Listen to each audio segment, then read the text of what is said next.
ഒരു മുസ്ലിമിന്റെ മാംസം കഴിക്കുന്നത് ഒരിക്കലും മറ്റൊരു മുസ്ലിമിന് ഭൂഷണമല്ല.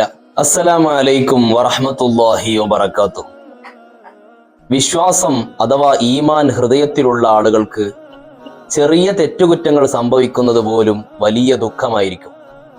അറിയാതെ പോലും തെറ്റുകളിലേക്ക് പോകരുതേ എന്ന പ്രാർത്ഥനയായിരിക്കും എപ്പോഴും വിശ്വാസിക്കുണ്ടാവുക.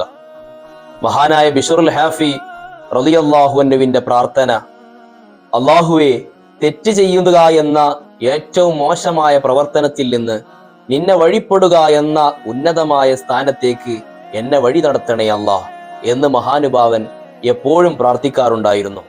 ഒരിക്കൽ ഒരു ദിവസം നല്ല വിരുന്ന് സൽക്കാരത്തിൽ പങ്കെടുക്കുകയാണ്. ഭക്ഷണം കഴിച്ചുകൊണ്ടിരിക്കുമ്പോൾ കൂടെയുള്ള ആളുകൾ ആരെയോ പറ്റി ഗീബത്തും നമീമത്തും ഫിത്നയും ഫസാദുമൊക്കെ പറയുന്നത് മഹാനുഭാവൻ ശ്രദ്ധിക്കുകയാണ്.